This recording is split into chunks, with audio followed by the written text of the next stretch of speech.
Hello, everyone. Thank you all so much for being here today. I'm so excited to introduce our speaker for this evening. Dr. Mazzotti is a nationally recognized leader in medical education and workforce development. As a Chief Medical Officer for Medical Education and Science at Sutter Health, she leads initiatives to expand undergraduate and graduate medical training, advance faculty development, and promote inclusion across a system serving over 3 million patients.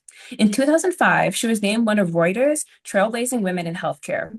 Dr. Mazzotti earned her degree from Stanford University and her MD from the University of California, San Francisco, where she also completed her internal medicine residency. Board certified in internal medicine and palliative care, she has held leadership positions at UCSF and Kaiser Permanente, helped develop innovative training models such as longitudinal integrated clerkship, LICs for short, and contributed to national efforts shaping the future of medical education. As a founding faculty member of Kaiser Permanente Bernard J. Tyson School of Medicine, she played a central role in designing the school's curriculum, and as an assistant dean, she led implementation of transformative medical training programs. An accomplished researcher and national thought leader, Dr. Mazzotti has published extensively on LICs, competency-based assessments, and aligning graduate medical education and health system science. She has been a co-PI for several grants from the American Medical Association Change Med Education Initiative, helping the future of medical training. Please join me in giving her a warm welcome, and I will now pass it over to her. Hi, good evening, everybody. Thanks for joining on Friday. I'm delighted to be here. I would love for this to be as much of a conversation as possible. I'll be pretty honest with you. You can stop me and interrupt me if you have questions, and then you get to kind of guide the conversation. I appreciate the introduction, Christina. Thank you. Um, I'll just start by saying I'm a hospital medicine doctor. I do mostly administrative work at this point in my career, and I have been working for Sutter Health, which is in Northern California, for the last 2 years. It'll be 2 years in April. I want to make sure that I approach the conversation today placing myself back as a pre-med student, which seems like a long time ago, but I remember it very, very well. And kind of what that journey looked like, and just thinking about where all of you are right now. So hope that many of you are approaching or enjoying your spring break, and that you're, embarking on your weekend. So I will try to be as interesting and thoughtful as possible and answer your questions too. Um, my journey to medicine, I'll talk a little bit about my journey to medicine and maybe a little bit about leadership. Um, and why I have found a career in medical education so fun and rewarding, but also why I have found a career as a physician, though challenging and a long pathway to be probably the greatest job in the world. Um, so I grew up in Northern California in the East Bay Area. No one in my family was in medicine. Um, most of my family has been in education, actually. I come from a family of teachers. Many women in my family are teachers. And I knew that I was drawn to medicine at a really early age, probably around the age of maybe 9. I got my tonsils out and I had this amazing experience in the hospital where I actually really liked it, even though I threw blood up all over the place.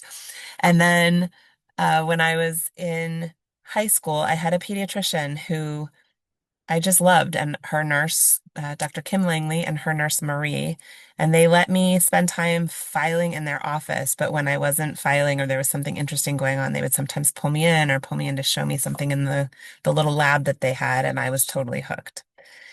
Um, I went the pre-med route. I did my undergrad at Stanford University. I went the pre-med route and found a lot of imposter syndrome in college, because when I got to college, I had done well in high school, but I was actually kind of blown away and shocked by the caliber of students that surrounded me in college, and I'm sure several of you have felt the same. And I loved science, but I worked really, really hard in college, and I found that in some of the classes that I didn't really like as much, like chemistry and physics, that they were extremely hard for me.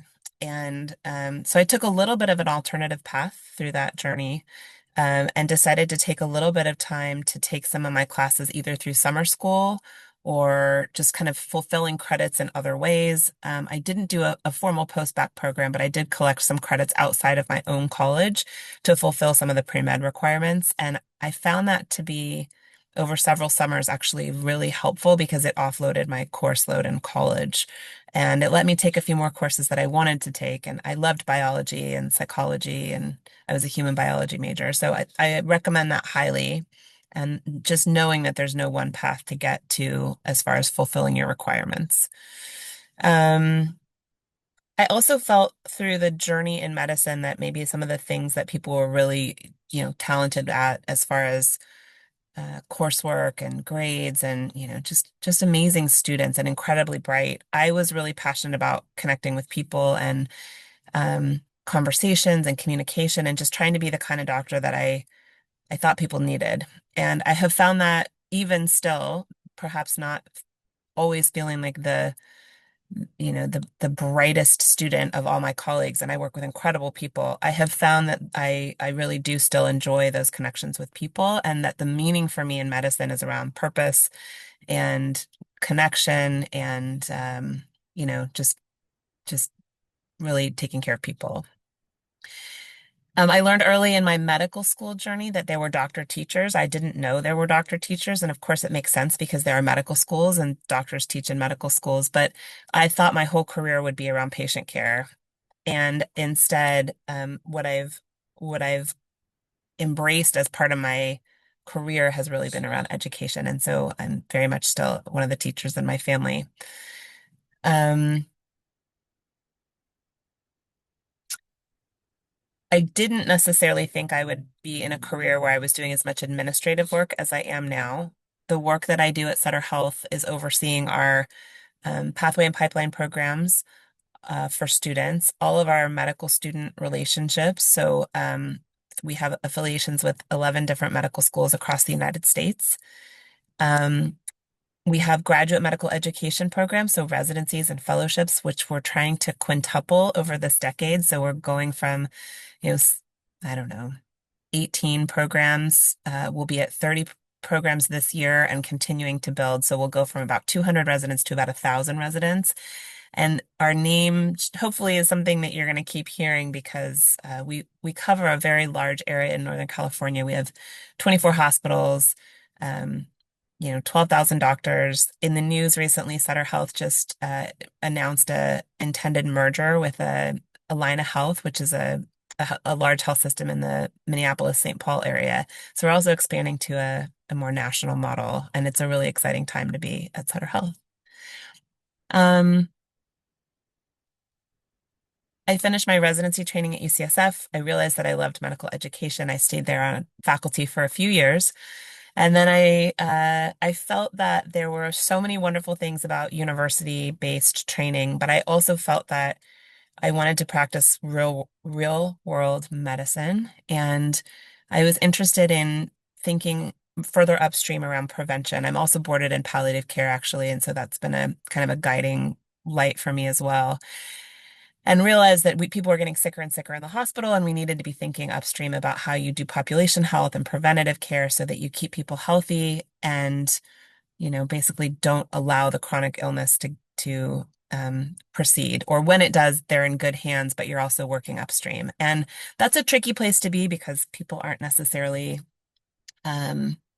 people tend to think about their health when they become unhealthy. And so Kaiser Permanente is where I spent 14 years of my career, and that's a very large integrated system that's very focused on preventative health and wellness as well. And so it was a great journey. And during that time, I participated in starting the KP School of Medicine in Pasadena, California, and served as an assistant dean there for many years and learned a lot of lessons around um, premeds, admissions, medical student education. So I've kind of seen all of it, and I think I have probably the best job in the world. This last week, I've been on service teaching. Today, I was in a board meeting. I work with a fabulous team of people who are all very committed to medical education and to building the physician workforce of the doctors that we want in our future. So, and a lot of work in terms of pathways and thinking about how we can recruit underrepresented students into our programs and into schools that we work with. So, um, I think that's going to be the end of my sort of bio and who I am. I do want to talk just a little bit about leadership. So, um, I think sometimes people think that leadership is something that sort of, you're taught or that you are it's like you're nominated into leadership. And I have found instead that leadership tends to be um, a little bit of a journey of just staying really interested in things that you care about and saying yes to opportunities where there is, something good happening that you care about.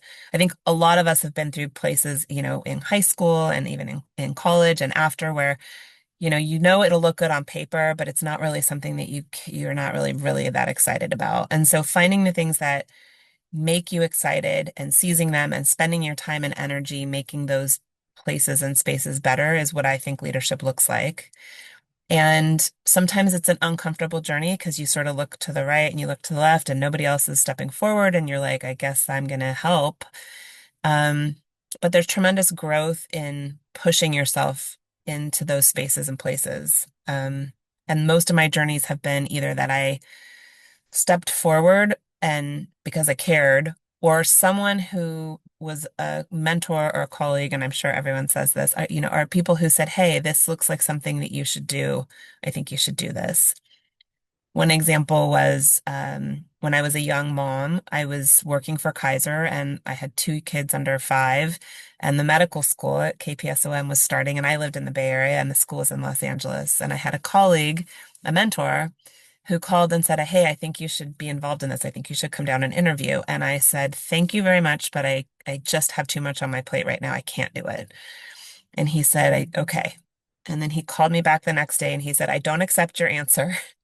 Um, you need to come and at least meet the people and interview, and then you can decide later if you don't want to do it." And had he not called back, I would have missed this incredible decade of work and something that was really transformative for the rest of my career. And so, sometimes there are other people, hopefully, in your life who know you better than you know yourself or who can push you just that little extra mile. But when you find those people, attach yourself to them and then stay connected to them for as long as you possibly can. Medicine has a long history of mentorship and people kind of raising the next generation of their colleagues and sharing wisdom and teaching. And it's through, we see that in universities with university professors and things like that. But medicine, because it's a lifelong journey, you know, I run into colleagues that I've worked with for years. I work with colleagues that I've, known for decades. And it's kind of the rest of your career is about the collaboration and connection that you make with your peers. And it's wonderful because it's like a very purpose-driven community and it's just awesome.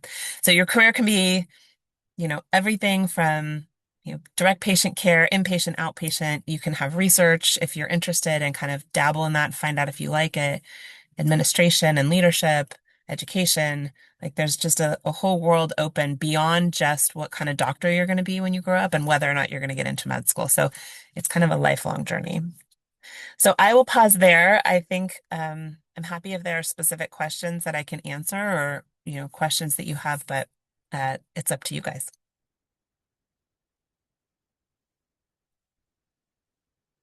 So there is one question in the chat, and they ask, what are some major differences you've encountered and observed as a physician and now in your administrative position? That's a great question. So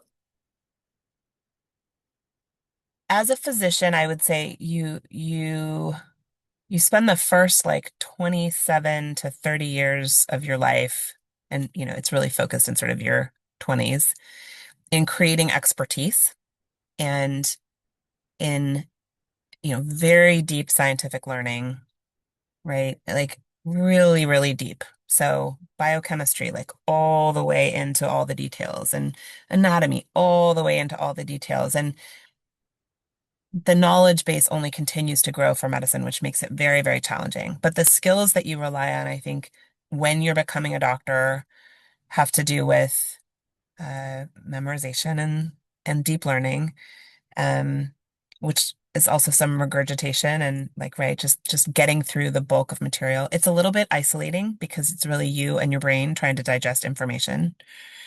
Um, and you're building a set of skills and tools that take years to perfect. So the things you learn in undergrad come back and cycle through again in med school in the first year and the second year, then the third and fourth year, then they come back around in residency, and you're evolving and becoming more expert, but it's a very, very long journey. And in healthcare, so many things are uh, you know, in direct patient care, sometimes it is me and the patient, and I am making the decisions and with the patient. And, we're trying to steer the course of clinical care together. But in other aspects of medicine, I'm heavily reliant on my team. And whether that's my nurses, MAs in a clinical setting, case managers who just know more about me, about how to discharge a patient from the hospital, hospital administrators, IT friends and colleagues who, are helping build systems that, help us take care of patients better. Like all of a sudden, the world becomes very big. And in leadership in particular, as I'm kind of on this administrative phase right now, uh, people didn't have 10 years of deep expertise, and they've developed expertise in other ways, but they weren't sort of alone going deep for a year. So colleagues of mine in business who are in healthcare, whether they're leading, directing a behavioral health unit, or they're helping with quality for a hospital or access, or, I don't running a federally qualified health center, like they've been leading longer than I have. And so my leadership journey was a little stunted, potentially because I went to med school. And I also think I didn't necessarily develop some of the language and tools and skills. Like I think a pretty good person at, collaborating and listening, but um becoming comfortable with my own sort of, leadership attributes and deficits, and then trying to build on those, and then learning how to influence people and negotiate and set a strategy and chart a course and hold people accountable and give feedback, not just about, their clinical performance, but about how they're doing their job. That's been a totally different skill set. And I feel like I'm still younger. I'm doing a lot of that, but it's definitely not what I went to school for. And so some of you will think about, do I need a business degree? Should I, get a master's in health administration? Those are all great skills. They're great tools. I'm still probably behind in terms of finance. Um, but I don't think it's necessary, because I think along the journey you actually do, and I think a lot of schools are focusing more on residency programs like Sutter are focusing more on leadership development as part of what we need to develop as physicians. And so I hope that answered your question, but it's the things that helped me get into med school and get through med school are not actually the things that I rely on today, except maybe like tenacity and being unafraid of just working my butt off. Like I'm not afraid of working hard, and that I got from med school and residency, frankly. Yeah. Thank you. Would you also be able to characterize what your day-to-day was like before you became administrator and what it is like now? Yeah. So in clinical care, um, I'm a hospitalist, so I would work somewhere between 18 and maybe 20 days a month. Um, Generally in uh 7-day stretches, or usually like 7-day stretches. And then a hospitalist is a little bit like an emergency room doctor. I don't know if you guys are watching The Pit, but like when you go on, you do a long shift. It's a very full day. It's kind of a race. And then you leave, and then you kind of come back the next day, and you kind of just keep going. And then you get some time off. Hospital medicine shifts also sometimes do admitting. And so I would be expected to do, evening work, like a 4 to midnight or overnights. Weekends aren't days off for hospitalists. And so it was really kind of a bit of a crazy calendar, except that I liked it because I was always teaching, almost always teaching when I was in the hospital. And so it was always like I was surrounded by a team of people. If you don't work in a teaching hospital, you would be doing that without residents and fellows around. And so it's a little bit more independent, which has its pros and cons. An outpatient physician is going to be doing mostly like 8 to 6 in a clinic, seeing patients depending, every 20 minutes, every hour. um, and doing their work, their day-to-day work is a little bit more about managing people, but not with the same acuity. But it's very complex because you're always trying to keep up with things that people need. As you guys know, as you message your doctor, ask for a refill, like there's a lot of work that goes on that's not right in front of you. And I wasn't actually very good at that work. I liked the work that was like right in front of me and then to be done when I walked away. Surgeons' days are also all over the place. They probably start a little earlier. They do clinic, they do inpatient, operating room, things like that. So that was my clinical world. When I started doing more teaching and education, we think about our jobs as like 100% time, and then sometimes you can carve out a percentage of your time for a leadership role. And that can be, as a clerkship director or a teacher for a lecture series in a medical school. And they'll give you some salary support so that you have like the ability to not have to see patients. You sort of spend some of your time doing something else. And so whether you're an educator or you're in research or you're in administration, if you're still practicing medicine, usually you have that sort of buy down of your clinical time. And so you can pursue these other things. And so for many years when I was at Kaiser, I was about half clinical, half administrative. So the days I wasn't in the hospital, I was doing meetings, teaching, um, but mostly a lot of meetings. So, just kind of fitting things in and getting people together to talk and plan and write. I was also doing a lot of research, so I'd spend some time writing and doing research, committee work, a lot of committee work. Today, my job is actually I'm 100% administrative. So I actually do hospital-based work only about a week every 2 to 3 months. And I do that not as part of my day-to-day job. I do that as a per diem, meaning I just try to keep clinically active because I still really like it. But my normal job now is Monday to Friday. Um, I do some work on the weekends, but in general, my meetings start around 7 a.m., 7 or 7:30, and they go all the way through. And some days I am in a office building and I'm, on Zoom all day and sometimes meeting with people. Sometimes I'm visiting different sites and working with the residents at our different hospitals. Um, I do work remote probably about a day a week, which I really like, because I like not having to commute home at the end of the day, quite honestly. I live about an hour's commute home, and that sometimes is taxing when I'm tired. But mostly I have a group of people that I work with who manage everything from medical school relationships to um, faculty development. I have a legal colleagues who help us with our contracts. I work with a bunch of doctors. I work with our communications and marketing team. We do a lot of new work trying to get new programs started and hiring people. And so lots of HR work. And it's like very, very interesting. And I'm still learning a ton, but it's definitely like a desk job. There are also doctors who work desk jobs who all of their meetings are about the hospital or patient care or patient errors or hospital systems and, hospital throughput. My job is actually not focused at all on direct patient care day to day, but it's for the service of patient care day to day. Hope that answers. Yes, that was a great answer. The next question asks, well, they first thank you for spending time with us today. And they ask, what motivated you to be a physician leader?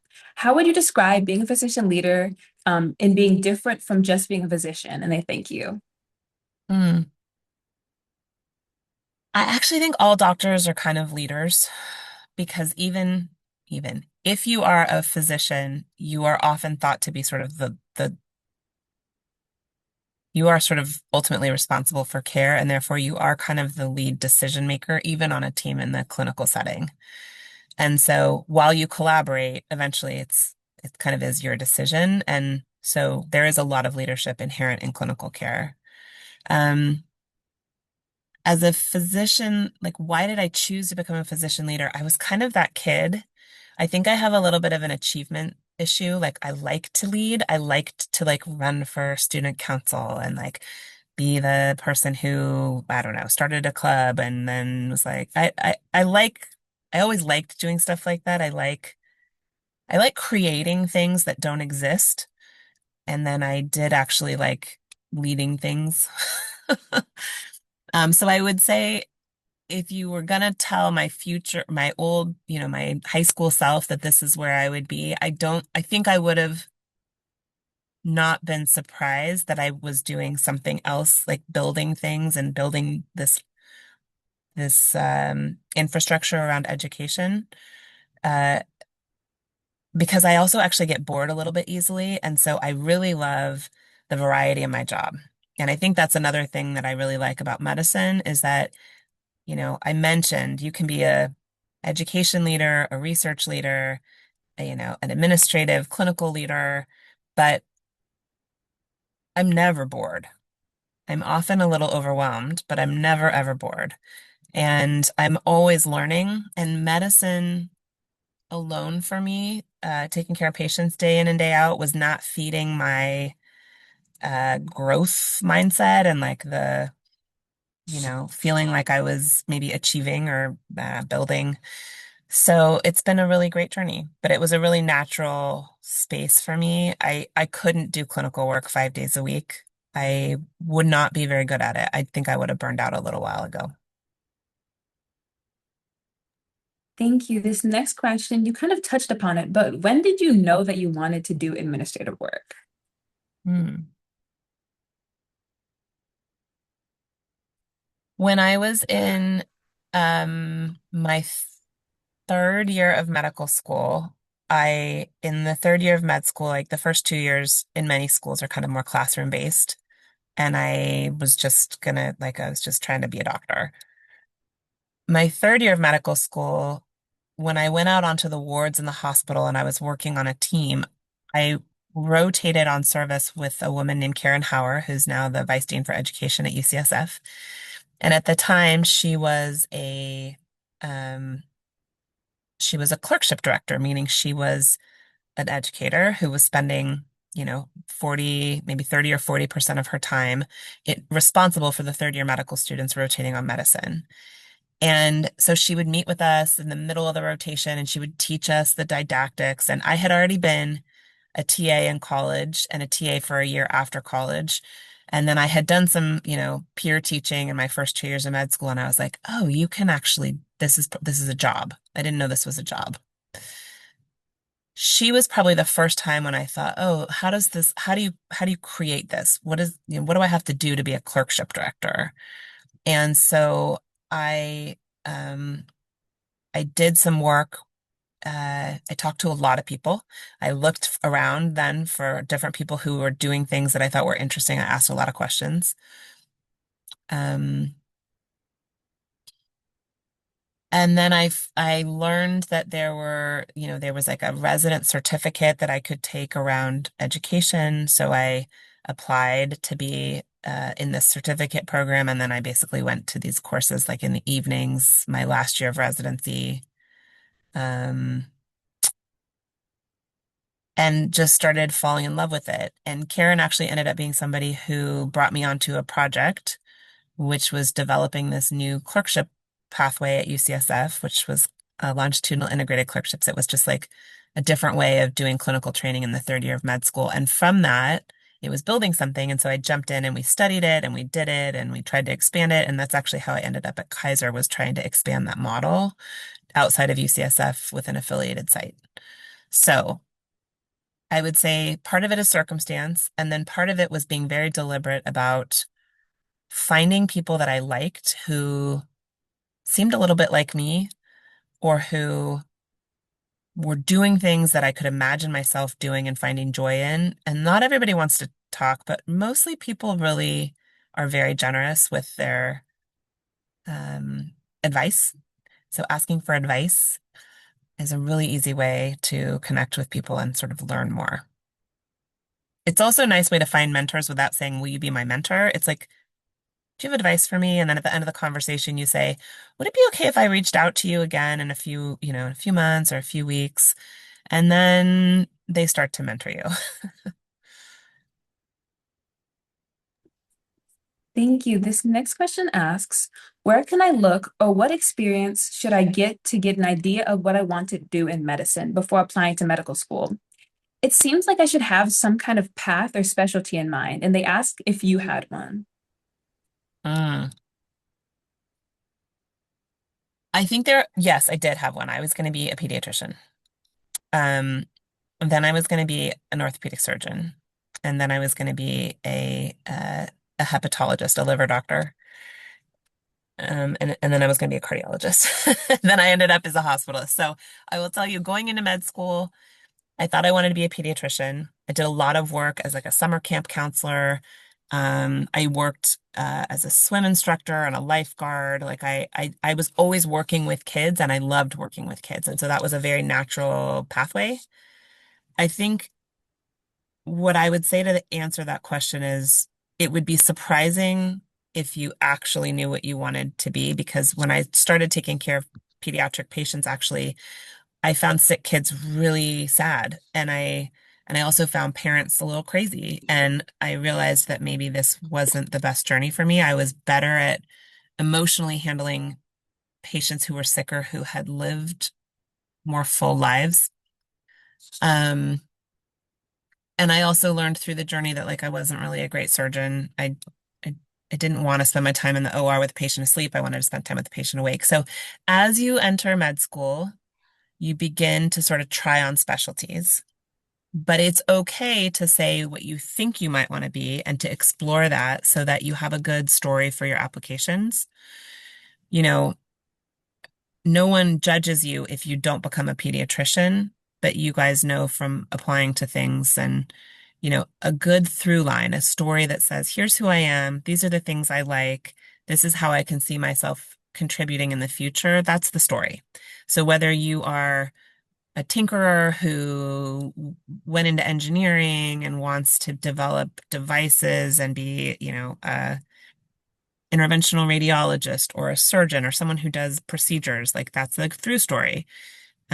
So is, volunteering in a senior citizen center and then taking care of your grandpa as he aged and, being interested in geriatrics and doing some work with assisted living facilities and programming. Like that's a story and a through line. But if you don't end up at the end point because along the way you realize there's something you turns out you never delivered a baby, you delivered your first baby, you were like, I'm gonna deliver babies for the rest of my life.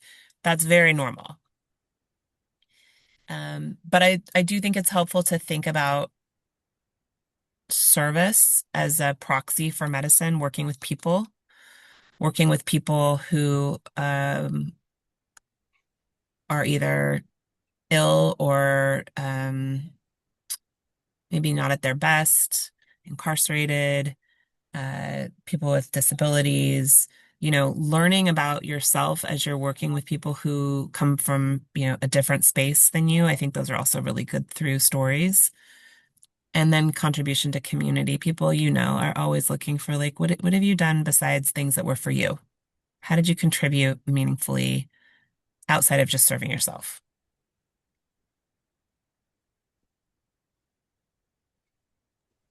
So the next question is, have you been able to discuss access to care in your administrative position? Something that makes me nervous about entering medicine is wanting to provide care to people who need it the most, but being limited by hospital policies and insurance companies.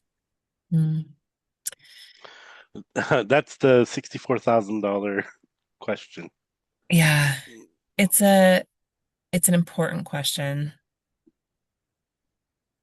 When I was in medical school, we worked in a lot of different places. So I saw a VA, a tertiary care center, a general hospital. I did street medicine in a homeless van. like a van serving homeless communities in San Francisco. I went to Fresno and worked in a children's hospital, and I worked in an FQHC. I worked all over the place. And I would say there are fabulous care delivery models who care for people, whether, you're talking about systems that care for their own insured patients, like Kaiser, systems who care for, insured patients from like a more fee-for-service or health system model. Uh, there are so many important ways that federally qualified health centers and public hospitals serve communities. And what I like about medicine is that once a patient lands in my care, I'm responsible for their care. And so I'm rarely, if ever, told I can't provide care, but someone in the background has to figure out how the care is going to get paid for. And knowing sometimes that there's going to be an impact on my patient related to a hospital bill is challenging, but I generally believe that there's sort of a safety net that's available, and if you want to provide safety net care, it's like among the most noble and amazing places to practice. And so I think you really can find a way forward with whatever purpose you have in mind. Thank you. And so this other question says, I'm also worried about becoming bored and greatly enjoy leadership work and participating in student government. I found I feel avoidant when it comes to working administratively because I feel anxious about the idea of sitting behind a desk. Are there leadership roles that wouldn't lead to less patient interaction?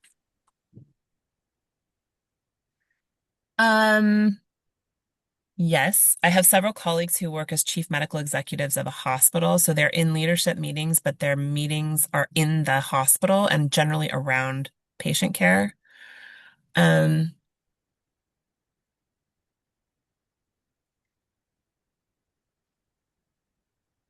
the idea of not being bored means I meet I sometimes working for me, and maybe this isn't for everybody, but sometimes working day in and day out directly with patients taxes a part of me that needs to be rejuvenated. And so I do really well with caring for patients and then stepping away and not caring for patients for a little while because I honestly come back feeling so excited to take care of patients and to hear their stories and find out, this week I took care of a woman who was a professional opera singer and I took care of a dying grandfather. And like, I'm a better doctor because of it. So I don't regret desk work, and I find it, actually really challenging. And I really like the people that I work with and the work that we're doing. It's just equally as exciting to me. So I wouldn't count it out.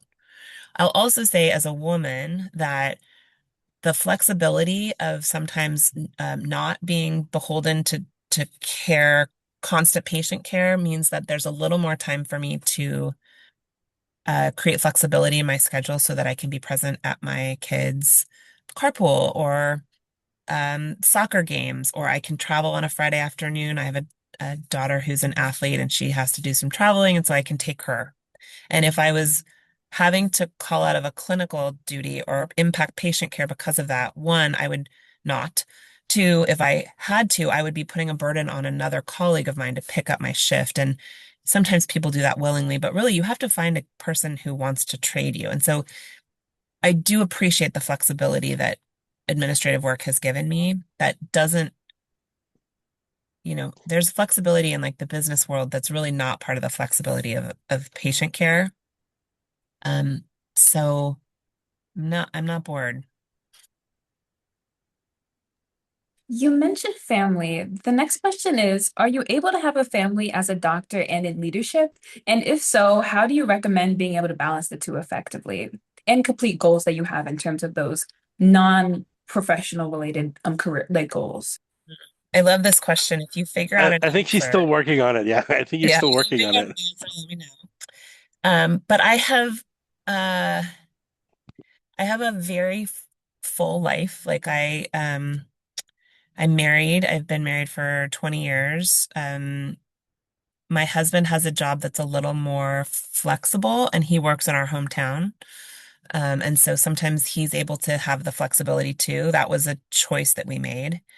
I have two girls. I have a senior in high school and a freshman in high school. So I'm probably I probably thought that I would have waited to do the job that I have now until my kids were out of the house, but the timing wasn't right. And this job is awesome. And so I seized it and was sort of like, I'm gonna have to figure it out. Um,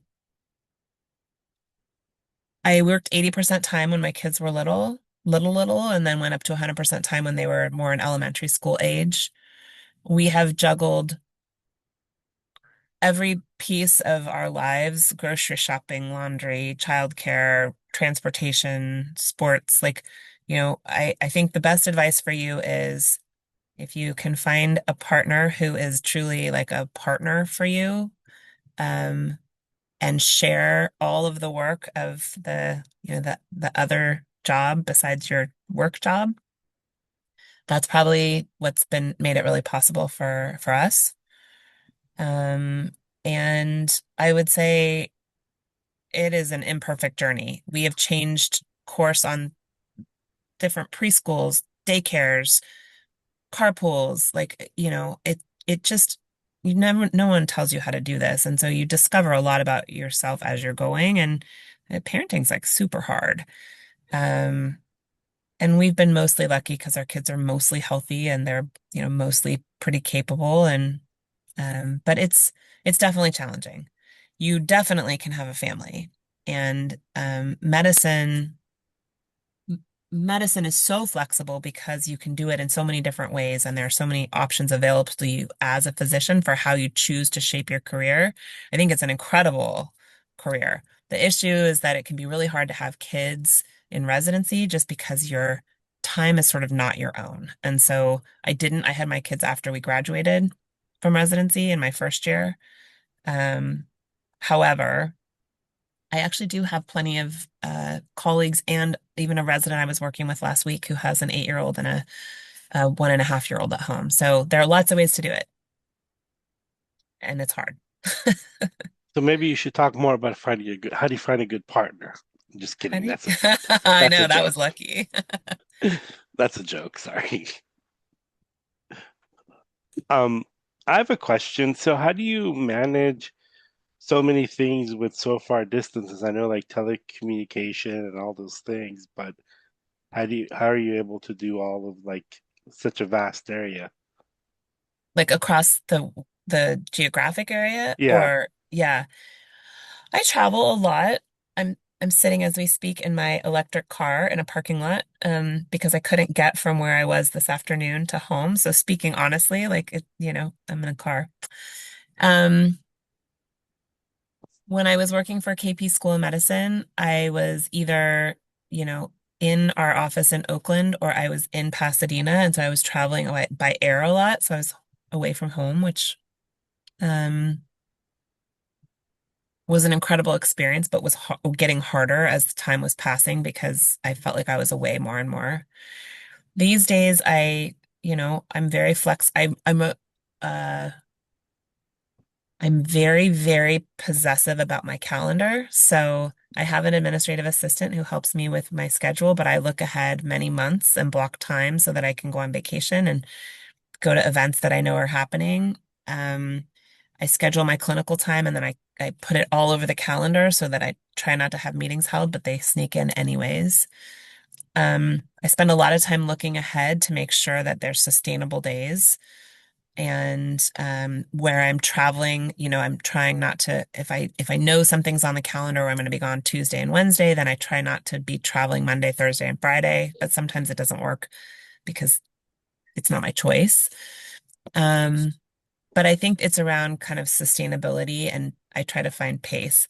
Our leadership model at Sutter, we have what's called wellness weeks. And so our CEO actually believes that you can kind of only run at a fast clip for so long before you need a break. And so he generates these wellness weeks and then they follow. So they're really awesome. They don't exactly follow my kids' clinical schedule. Like next week's a wellness week and our spring break is the week after that. So we're going to go with their spring break.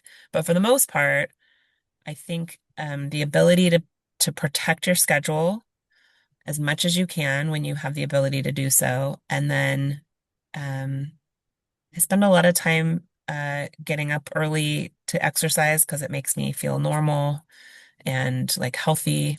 And when I don't do that, everything else falls apart. But those are I think some of the tricks, at least for me. Thank you. I have a question. So, what skills should pre-med students start developing now in order to succeed within like the evolving medical training models? And also, what can students do to make the most of the resources and programs that they're in? Great questions. As far as skill development, I can't overemphasize communication skills. I especially have noticed, even in my own kids, that coming out of the pandemic, and especially even with Zoom, with phones, um, like my kids don't ever want to call the pizza guy for pizza delivery. They want to do it without having to talk to anybody. And so the more you can put yourself in a situation where you are forced to develop skills of camaraderie, making people feel at ease, jumping into situations in person that are uncomfortable or not like dangerous, but like just that push you to sort of like have to find a way into conversations, create ease and, and a feeling of well-being in groups. Those skills are always important and they're even more important today because people speak less. But I don't think medicine is ever going to become a place where we don't have personal interaction. So I can't overemphasize how important that is because people can look really good on paper. And then when you meet them or you interview them, it's just like, it's, they're not people that you feel like could be okay with taking care of patients. So that's one. Other skills, um, multitasking, and I don't mean like doing two things at once. I sort of mean how you organize yourself and your time. Some people call it like, executive skills or executive, what's the word? Like executive functioning. How do you regulate yourself? How do you manage your time? Um, how do you pace yourself? Those I think are also really important because, and I learned this actually in residency. I didn't show up for a meeting with my program director that I was supposed to show up to, and she was waiting for me, and she had rearranged something in her day with her young kids to meet with me, and she was so mad at me. And I was sort of realized in that moment that I wasn't keeping a very good calendar because in residency, it was kind of like I just knew where I had to be, but I didn't often have appointments on top of that. Like I wasn't doing a very good job. So learning how to stay on top of yourself and honestly, like building skills around reliability, timeliness, professionalism, like those are really important jobs where you have to show up and you're accountable.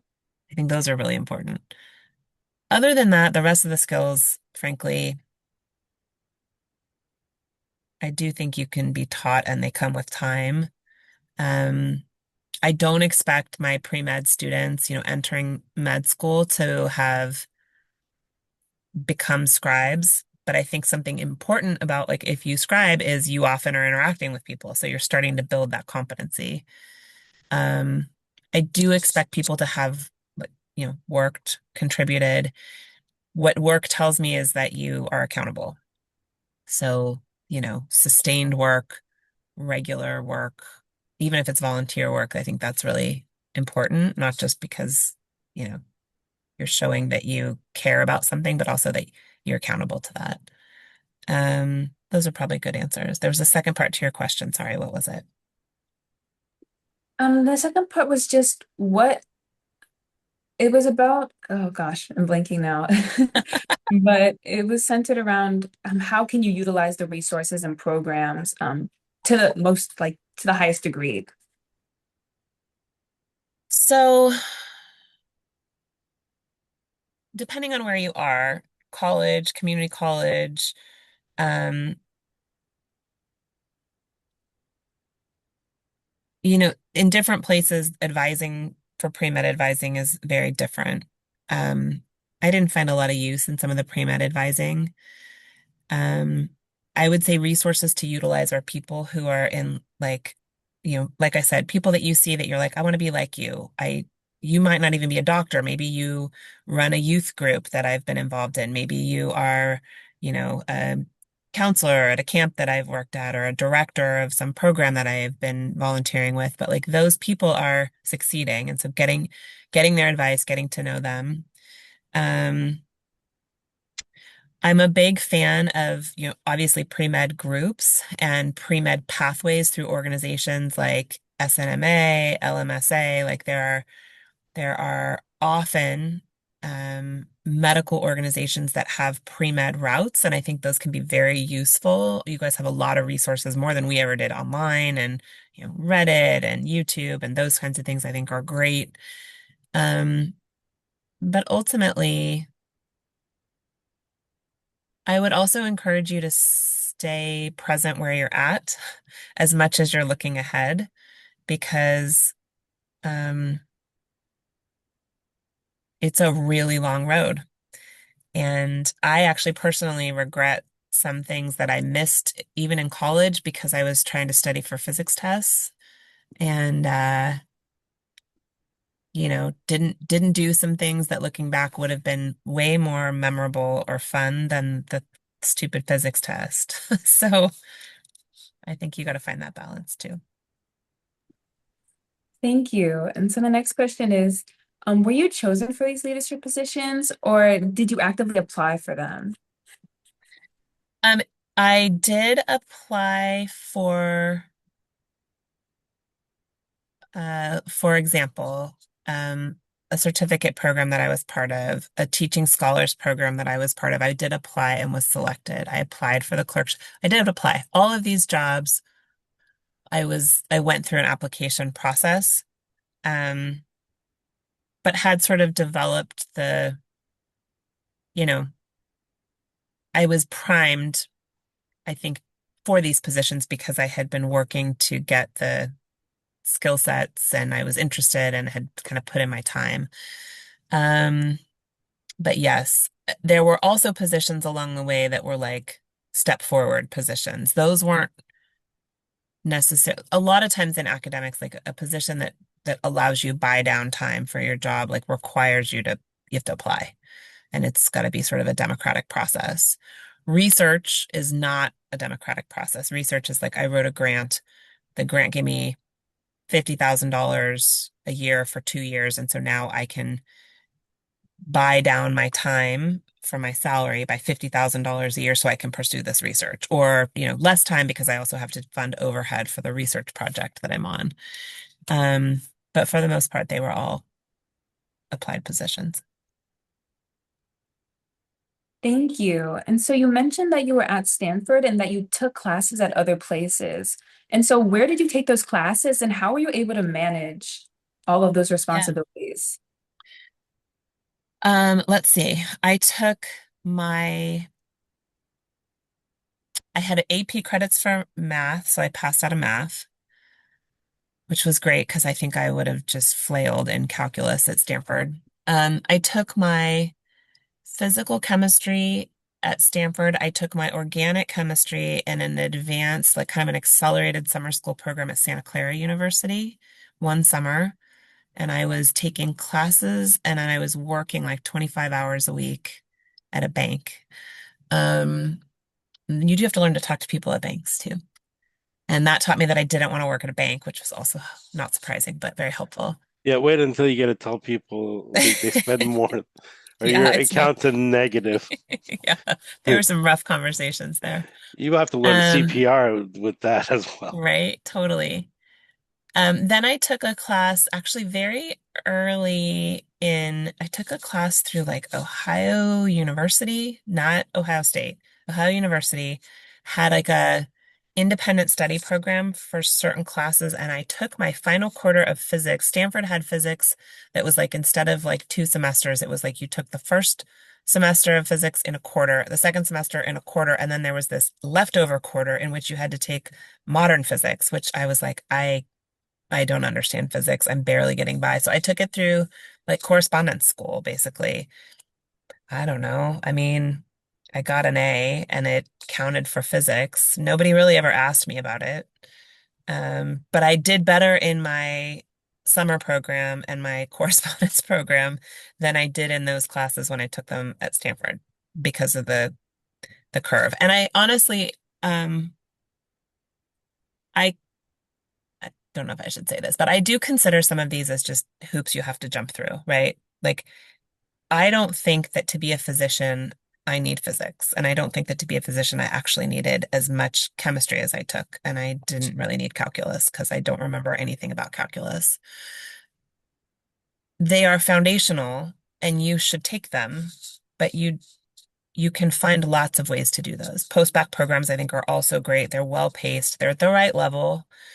Um, I didn't need a Nobel Prize winning chemist and her 12 TAs to teach me chemistry by writing exams that I couldn't pass that were like not what was taught in the class. So I have a lot of feelings about that. Find other ways to get the grades you need is the answer that I would tell you. That's great advice. The next question asks, what tactics do you use when you have colleagues who are hard to work with? And I want to open this question to asking, how do you strategically navigate the hospital environment as a pre-med, medical student, resident, and then attending or administrator? Okay. I'm going to take the navigate question and then I'm going to come back to the first question. So, as you grow in medicine, the medical space feels increasingly less foreign. But I had not spent time, other than as a patient, most people don't spend time in these settings. And so it's a foreign world. It's its own, I'm trying to think of something that's like similar. It's like very hierarchical. It's not that it's just a foreign language. Like people are running around doing things that you don't know what they're doing. They're speaking in a language that you don't speak They're because speaking in tongues. they're speaking in tongues. And so it takes a long time to get your bearings and to understand not only how to navigate the language and the people and the pace, but also then you're also developing language and skills in medicine, which is it's very foreign. The words, I mean, if you watch medical shows on TV, like it's kind of funny, except when I watch like The Pit, I'm watching it with my husband and my daughter, and like I can hear everything going on, and the bells in the background make sense to me. It's a cardiac rhythm, and I can hear it, and I can hear when they're talking in code, like they're reporting vitals and doses of medicine, and like my husband and my daughter are watching the people, and I can hear everything else that's happening around it. And that takes a long time to hear. And sometimes it's scary because you can't interpret it even if you can hear it. So I would say navigating the hospital and the clinical setting, being very aware that it's sort of a privilege for you to be there. You are a novice. And I'm not saying that you have to feel constantly subservient, but I think that uh, the understanding that you are sort of the lowest person on the totem pole is helpful. It can be hard because you can sometimes feel very lost. As you go on in your training, your role becomes more critical and people turn to you for the information that they need, and you turn to people seeking that information and you speak the language. And so then you become the person the patient sees as part of my doctor's team, like an intern. As a resident, you're sort of running a team of doctors and helping your attending translate and get information because the pace is so very fast. And so you become progressively sort of more central to the expertise and to the work, the tasks that are going on, and that's fun. And it's also developmentally appropriate because generally speaking, you don't get put into those positions until you're ready. Like sometimes it's not perfect, but you're mostly ready. So there's a graduated like element to the learning. Christina, ask me the first question, the first part of the question again. So what tactics do you employ when you're talking to someone that is particularly hard to work with? Or difficult. Okay. So, You can't avoid them. That's the first thing. no, you cannot avoid it. So sometimes it's hard because it's a patient or a patient's family. And so I'm going to split this in two categories. One is sort of someone that is important for me in taking care of a person that I have to navigate a challenging interaction. And that happens all the time. Like I've actually feel like I've gotten pretty good at diffusing situations, at de-escalating situations, whether it's a patient who's angry because they're not getting information or they're scared or they don't like me for whatever reason, or a family member who doesn't want to take a patient home or wants to take a patient home right now or is pissed because their omelet came with mushrooms or like a doctor's sort of right there in the room at the mercy of whatever's bothering someone, you take it. So I think you get very good at uh and you are taught. I was actually taught like how do you de-escalate situations? How do you negotiate with people? How do you use statements that says, I hear you, like it sounds like you're feeling this way. Am I right? Like I hear you say this. I want to make sure I got it right. So you're just like listening and then feeding it back. Like I use a lot of specific tools in that way. People that I work with outside of patients who are difficult are a little bit of a different story. Like there are challenging, the world in no matter what business you're in is quite political. And people come from different vantage points. They're challenged by different things, whether it's like, money or fear or time constraints or whatever it is. So everybody's busy. And we all come to the table as different people, different strengths, different leadership qualities, attributes. I've learned a lot by taking some leadership classes. Like I am an extrovert. I lead with feeling. I'm very like logistics focused, but I like to spend a lot of time thinking about like visioning and how might we do this and you know I'm really a kind of a creative out of the box thinker. And so I don't get along well naturally with people who are my opposite. So introverts who are very, very detail oriented. I'm not saying I don't get along with introverts, but I am tasked. I work really hard when I'm interfacing with someone who just doesn't come to the table the same way as me. And I've learned to try to find and navigate those differences. I don't mind showing up to a meeting and hearing everything in the meeting. Some people need to show up to the meeting having read the materials completely. They need to know exactly what's going to happen in the meeting, what the outcomes are going to be, and what they're responsible for. If I'm going into a meeting with those people, I'm prepping my agenda in advance. I'm sending materials for them to review. I've given them 3 discussion questions, and they know exactly what's going to happen at the end of the meeting. I hate doing that. That is not my happy place, but it's important in the success of that relationship. And ideally, that person also is flexing to meet me where I need them to meet me. So I think some understanding of how you, in both of these situations, how you modify your behavior or your inherent traits to accommodate people who are not like when there's a challenging interaction of any kind. And there's a lot of skill there. I think that takes a long time. But I also think it's teachable. Like you have to do some self-exploration and know before you can know how you show up to other people and what you do that drives other people bonkers. And you do stuff that drives people crazy, for sure.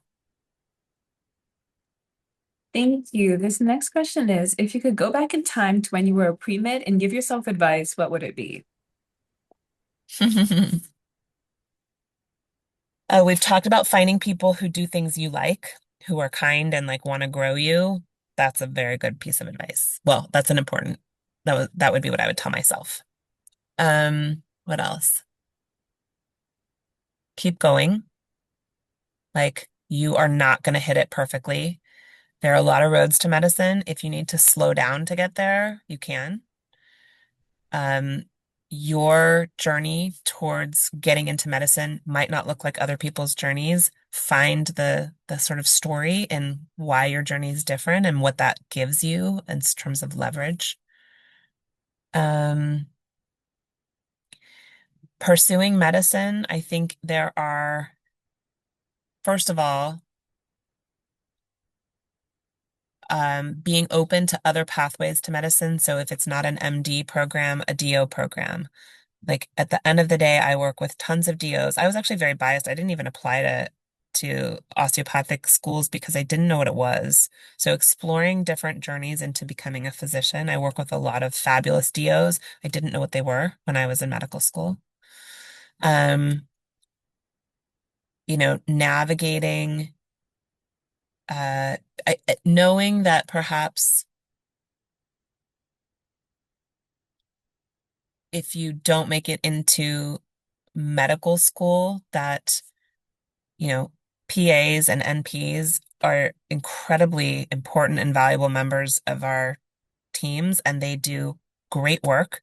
And they also sometimes have better life schedules than the doctors do. So being open to taking care of patients and working in hospitals no matter what, like those are great pathways.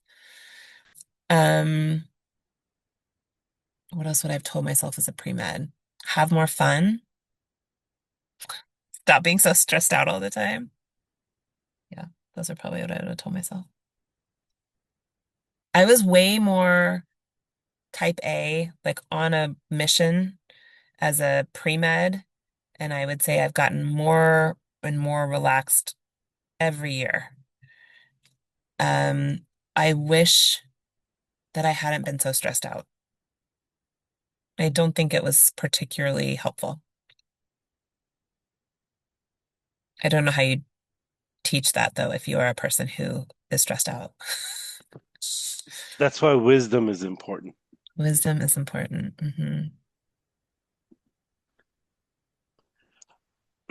Alrighty. Well, we don't have any other questions. So any last words you want to leave us with? Oh my gosh. This has been very fun. Thank you. Um, I would encourage just all of you to keep exploring, keep your mind open. Know that there are many different ways to get to where you're going, and that no one's journey is actually perfect. So you will misstep, and you will need a little course correction and a little kindness to yourself. And good luck to all of you. Medicine is a hard journey, but it's a very rewarding career. So I'm very proud to be part of this profession, and I would never discourage anybody from going into medicine. I think it's a great place to be. Thank you for having me. Thank you again. Thank you for making this work in your car, My which pleasure. I don't know how you're able to find internet connection, but it's San It, Francisco, so there's good it's Wi-Fi. barely, we've got like a minute, so we're like perfectly timed to end. So thank you so much. Appreciate it. Thank you again.